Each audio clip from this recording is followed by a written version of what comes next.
सबसे बड़ा सवाल देख रहे हैं आप और मैं हूं आपके साथ दिव्या सिंह। महादेव बेटिंग ऐप मामले को लेकर राजनीति गर्म हो गई है। छत्तीसगढ़ विधानसभा चुनाव से पहले राज्य के मुख्यमंत्री भूपेश बघेल पर ईडी ने आरोप लगाया है कि उन्होंने ऐप के प्रमोटर्स से 508 करोड़ रुपए लिए थे। इसके बाद प्रधानमंत्री नरेंद्र मोदी ने दुर्ग की रैली में कहा कि कांग्रेस ने सट्टेबाजी के जरिए जनता का पैसा लूटा है, इन्होंने तो महादेव को भी नहीं छोड़ा। तो वहीं इस मामले पर सीएम बघेल की तरफ से बड़ा बयान आ गया है।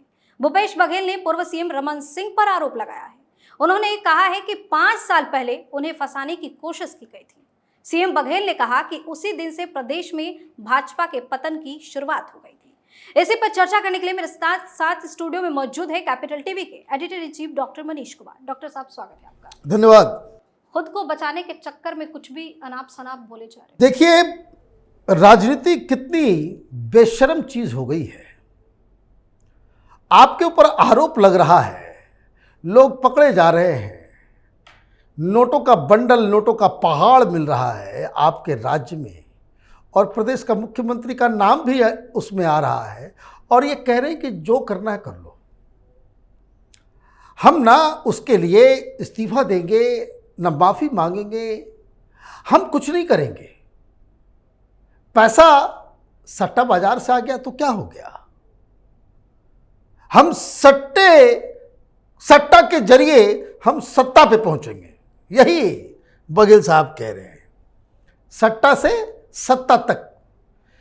लेकिन ये खुलासे, चूंकि ये लोग पकड़े गए हैं ठीक एक दिन पहले, कल बाकायदा पोलिंग होगा, लोग देख रहे हैं। घोटालों की तो संख्या कम नहीं है।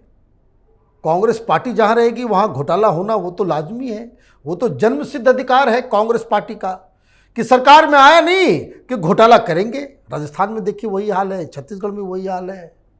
अब दिक्कत क्या है? दिक्कत 2-3 है।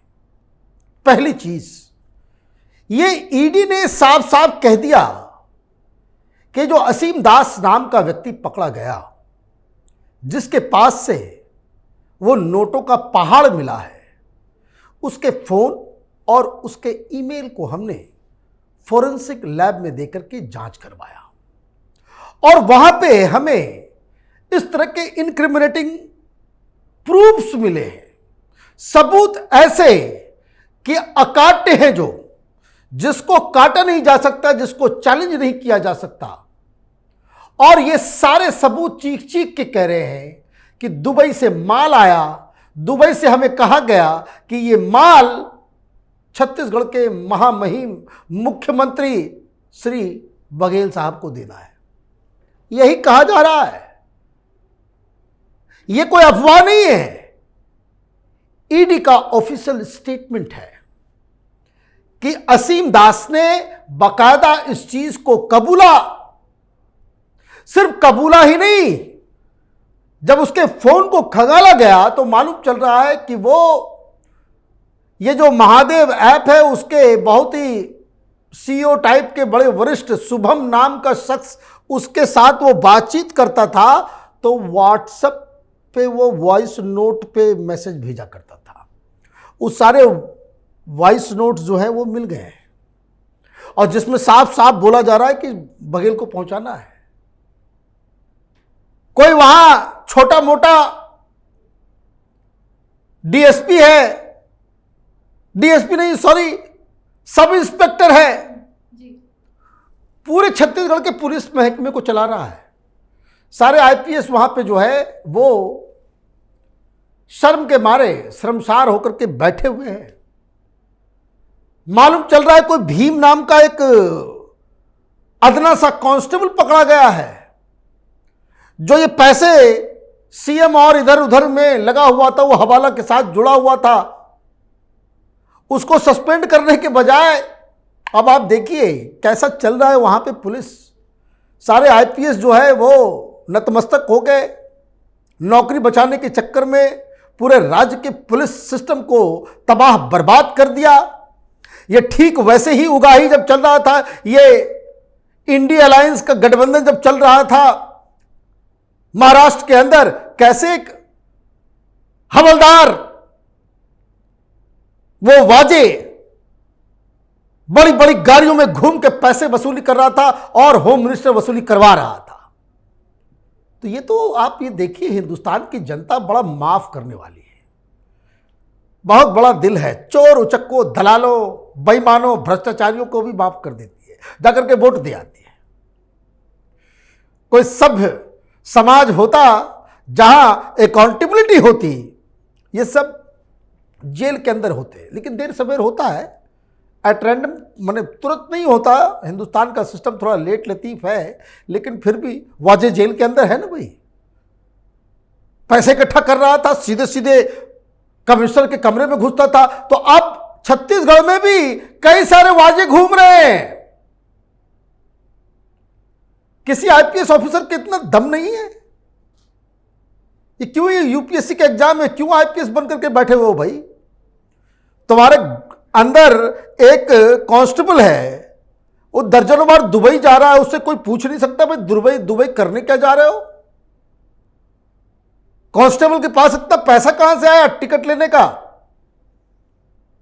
यह जांच का विषय नहीं होगा। तो ये कांग्रेसी जहां रहते हैं वो सिस्टम को ही सड़ा देते हैं। और क्या, चुनाव कैसे जीता जाए? तो जनता को घूस दे दो। एक चीज के लिए तो मैं बार बार कहता हूं, जो भारतीय जनता पार्टी हो, चाहे वो कांग्रेस पार्टी हो, चाहे ये केजरीवाल हो, चाहे कोई भी हो, जिस तरह की राजनीति इस वक्त चल रही है, ये सब अपनी सत्ता चुनाव जीतने के चक्कर में देश को बर्बाद कर देंगे। ये फ्री दे रहे हैं, वो फ्री, कंपटीशन लगा हुआ है कि कौन किससे ज्यादा फ्री देता है। तुम्हारे घर का पैसा है, तुम्हारी पार्टी का पैसा है। ये मिडिल क्लास, यहां हम लोग 12-12 घंटा काम करते हैं, जीवन भर मेहनत करता है मिडिल क्लास, एक घर नहीं खरीद पाता, और तुम उसके टैक्स के पैसे को अपनी अय्याशी के लिए उड़ा रहे हो। शर्म नहीं आती किसी को? यही तीनों राज्य में चल रहा है तमाशा। यह मिडिल क्लास बोलता नहीं है अपनी जद्दोजहद में। प्राइवेट सेक्टर की तो हालत और भी खराब है। गधे की तरह काम करते रहो। तुम काम करो, तुम टैक्स भरो, तुम देश को आगे लेके जाओ, और ये नालायक लीडर्स तुम्हारे पैसे को ये लुटवा देंगे कि भाई हमको वोट दे दो, और कहेंगे भाई हम अक्लमंद हैं। तो होता यही है। चाणक्य ने एक बहुत सही बात कही थी कि जहां की जनता लोभी, मक्कार और सेल्फिश होगी, वहां इसी तरह के लोग पब्लिक को बेवकूफ बना करके जो है राजा राज करता है। यही देश में चल रहा है। It's a very sorry state of affairs. ये देश आगे नहीं चल पाएगा इस तरीके से अगर राजनेता के पास भारत को आगे ले जाने के लिए कोई आइडिया नहीं है। अगर बीजेपी हो, कांग्रेस पार्टी हो, अगर छत्तीसगढ़ को आगे ले जाने का कोई उनके पास कोई रोड मैप नहीं है, पान का दुकान खोल लो, राजनीति छोड़ दो। जनता त्रस्त हो रही है क्योंकि तुम्हारे पास देश को संभालने, राज्य को संभालने, एडमिनिस्ट्रेटर को संभालने का तुम्हारी हैसियत ही नहीं है। You are incapable.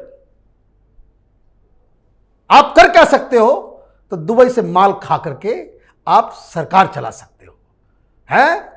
दिल्ली में भी कुछ पहुंचा दिया, कुछ अपनी पार्टी में भी कुछ पहुंचा दिया, कुछ अपने लिए भी रख लिया, कुछ अपने बच्चों के लिए भी रख लिया। आगे चल के चुनाव लड़ेंगे, 100 करोड़ रुपए बांट देंगे। जनता, देश की पब्लिक बेवकूफ है, गधी है, पैसे लेगी और तुमको वोट दे देगी। तुम चुनाव जीत जाओगे, हो जाओगे डेमोक्रेटिक। तो ये सिस्टम सड़ रहा है। लोगों को सामने आकर के इसका विरोध करना पड़ेगा। बहुत बहुत धन्यवाद सर तमाम जानकारी। धन्यवाद। तो महादेव बेटिंग ऐप को लेकर छत्तीसगढ़ की सियासत गर्म है। कांग्रेस और बीजेपी में आरोप प्रत्यारोप का दौर जारी है। पीएम मोदी के दिए गए बयान के बाद अब भूपेश बघेल का बयान सामने आया है। बघेल ने कहा है कि महादेव ऐप से भाजपा नेताओं का संबंध है। महादेव ऐप से जुड़े लोगों पर हमने कार्रवाई की। इस मामले पर अब बीजेपी खुद फंसी हुई है। फिलहाल सबसे बड़ा सवाल में इतना ही। अगर आपने अभी तक हमारे चैनल को सब्सक्राइब नहीं किया है तो सब्सक्राइब कर लीजिए, हमारे वीडियो को लाइक कीजिए, शेयर कीजिए, साथ ही हमें कमेंट करके जरूर बताइए कि आपको हमारी खबर कैसी लगी।